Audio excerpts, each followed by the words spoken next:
경기가 어려울수록 도박이나 주식이나 코인이나 투자 얘기가 많답니다. 하지만 상당수가 가짜입니다. 그러니 속지 말아야 될 것 같습니다. 정신 나간 것들의 말에 놀아나지 말아야 됩니다. 지금은 그저 가만히 웅크리고 버티는 게 최고입니다. 비상사태죠. 가만히 있어야 됩니다. 자리를 함부로 떠서도 안 되고요. 직업을 바꾸려 해도 안 되고 가만히 그저 좀 지켜보는 게 제일 필요합니다. 그게 제일 낫다라고 말씀드립니다. 우리가 살아가는 앞으로의 삶의 모습은요, 되게 어려운 상황입니다. 매년 100만 명씩 은퇴하고 신규 사회 진출자가 50만 명이 안 된다고 얘기합니다. 그런데 어떻습니까? 대부분 비정규직의 저소득층이라서 소비가 살아날 수도 없습니다. 회사 내 직원으로 잘 붙어 있는 게 최고다. 그래야 버틸 수 있다라고 이야기합니다. 2016년, 17년에 5억짜리 아파트가 지금 15억, 20억 되니까 되게 부자가 된 것처럼 착각하죠. 근데 정신 차려야 됩니다. 다시 가격이 내려와서 5억이 되면 어떡하겠습니까? 난리가 나는 거죠. 이자 부담의 원금 상한 압박에 못 견디게 된다라는 겁니다. 지금은 좀 더 정신을 바짝 차리고 살아야 되고 통장 잔고 확인하며 지내야 됩니다. 입에 들어가는 거 최소로 줄이고 버티기 모드로 지내야죠. 비굴하고 비참해도 살아남아야 됩니다. 현타가 와도 지내야 됩니다. 그래야 다시 재기할 수 있다라고 이야기합니다. 원래 돈 버는 일은 무겁고 힘든 일입니다. 사람들이 점점 돈이 없습니다. 대출도 더 이상 받기 어렵죠. 이러한 분위기가 앞으로 최소 4년, 5년 간다라고 보면 맞습니다. 그 4년, 5년을 어떻게 견딜지, 어떻게 버틸지를 잘 궁리하고 대비 대응해야겠다라는 말씀을 드립니다. 앞으로요, 우리가 살아가는 시대는 꽤나 쉽지 않습니다. 꽤 어렵습니다. 꽤 막막하고 꽤 힘들기 때문에 그래서 더욱더 정신을 차리고 좀 더 냉정하게 삶을 살펴볼 필요가 있는 것 같습니다. 그래야 견딜 수 있고 살아남을 수 있습니다. 지금은요, 오직 생존이 최우선의 화두입니다. 함부로 유튜브 같은 거 들어보면서 까불랑거려서는 안 되겠다라고 생각합니다. 트렌트 뭐라고 하는 이제 유튜브가 있었습니다. 유튜브 영상인가요? 아니, 회사죠, 회사.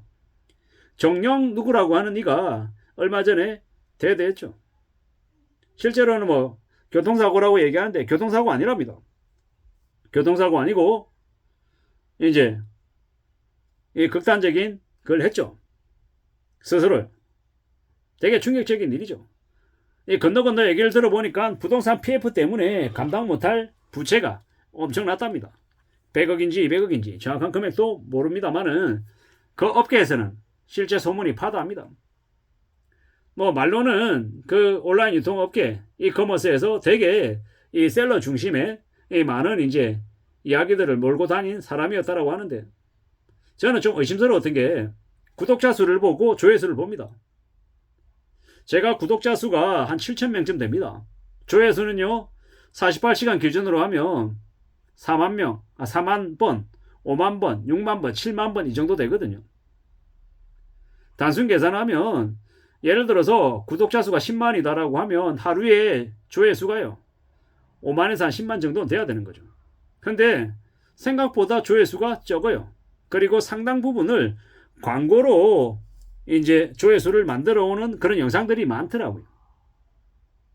실제로 제 실력으로 그 사람들이 이제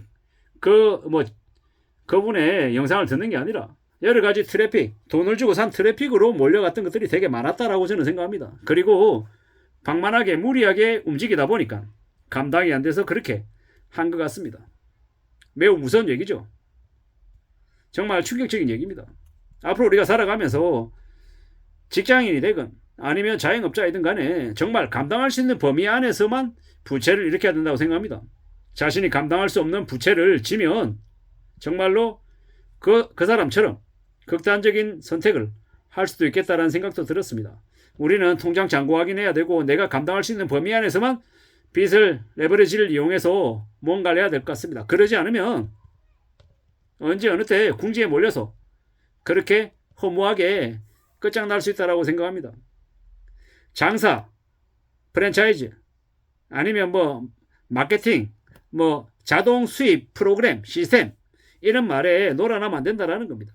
지금은 어떤 사업이든 다 힘들고 어렵습니다. 잘 안 된다라는 겁니다. 근데 대출을 받아가지고 수월하게 쉽게 뭔가를 한다고요? 그런 일 없습니다. 돈 버는 일은 계속 말씀드리지만 힘들고 어려운 일입니다. 내 입에 들어가는 게 공짜가 아니잖아요.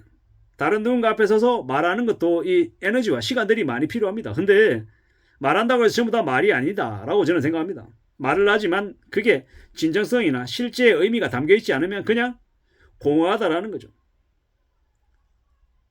뭐 트렌트 사냥꾼이니 뭐니 그러는 이제 그 대표 정대표라고 하는 이가 그렇게 가버릴지는 몰랐죠. 되게 자신만만하게 유튜브 상에서 이렇게 많은 얘기들을 해서 정말 대단하구나, 보통 사람이 아니구나라고 생각을 했었단 말이죠. 근데 지나보니까 대단한 사람 없다, 세상 사람 별거 없구나라는 생각이 들었습니다. 자본이 되고 매출이 나오고 이익이 나오고 연속 가능해야 그래야 사업이 지속된다라는 겁니다. 사람도 마찬가지고 회사도 마찬가지고 지속적인 매출과 지속적인 이익이 나오지 않는 구조에서는 언제든지 무너질 수 있다 라는 말씀을 좀 드리고 싶고요. 지금은 생존이 최우선의 과제다, 살아남는 것 자체가 정말 어려운 시대에 이미 놓여 있다라고 말씀드립니다. 영끌하면 뒤진다라고 생각해야 됩니다. 비투하면 안 된다라고 말씀드립니다. 자기의 여윳돈으로 주식이든 부동산이든 뭐든 하는 게 맞다라는 거. 그리고 해놓고 5년이든 10년이든 20년이든 기다릴 수 있는 사람만이 그걸 살 자격이 있다라고 저는 생각합니다. 영끌족들 앞으로 다 뒤졌습니다. 사업해가지고 무리하게 대출을 일으켜서 한 사람들도 되게 힘들고 어려운 처지에 놓일 겁니다. 100억짜리의 사업이라 해도 1억에 5천만 원에 팔리는 경우도 허다할 겁니다. 공장 날아가는 거 순식간이고요. 정말로 힘들고 어려운 처지가 내몰리면 뭐든 다 팔아야 되는 시기가 온다라는 겁니다. 그게 지금의 시기다라고 말씀드립니다. 앞으로 25년, 26년, 7년, 8년 시간이 지날수록 더 힘들고 더 어려워진다.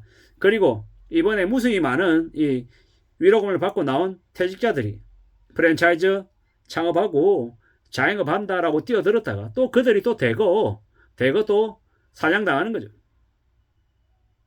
트렌드가 이렇다, 프랜차이즈가 이렇다, 쉽고 편하게 영업할 수 있게끔 도와주겠다, 이런 개소리에 놀아나면 안 된다는 말씀을 드립니다. 지금은 매우 쉽지 않은 상황이다. 경기 침체가 이미 돌입했고 4년 5년간은 계속 지속될 수 있다라고 생각해야 됩니다. 사람들은 돈이 없다, 대출도 더 이상 나오지 않는다, 통장 잔고 확인하고 어떻게 살아갈지 궁리해야 된다라는 게 제가 드리고 싶은 얘기입니다. 정말 정신 바짝 차리고 살아야 됩니다. 빚지면 이자 부담 원금 상환 압박에 견디기가 매우 어렵다라는 거. 지금은 비상사태다. 함부로 나대지 마라, 움직이지 마라. 최대한 현재 상태를 잘 유지하기 위해서 애쓰는 게 필요하다라는 말씀을 드립니다. 자영업에 발들이는 순간 빚만 눈덩이처럼 불어나고 지옥으로 떨어질 수 있다라고 말씀드립니다. 감원, 명예퇴직, 파산, 폐업으로 무수히 많은 사람들이 되게 어려워진다라고 봐야 되겠습니다. 정말 쉽지 않다. 그래서 정신줄 붙들어 매고 살아야 된다라는 말씀을 드립니다. 마지막으로 한 번 더 반복해서 말씀드립니다. 비굴해도 비참해도 살아남아야 된다. 현타가 와도 악착같이 견디고 지내야 된다. 그래야 다시 재기할 수 있다라고 다시 한 번 더 말씀드리면서 마칠까 합니다. 감사합니다.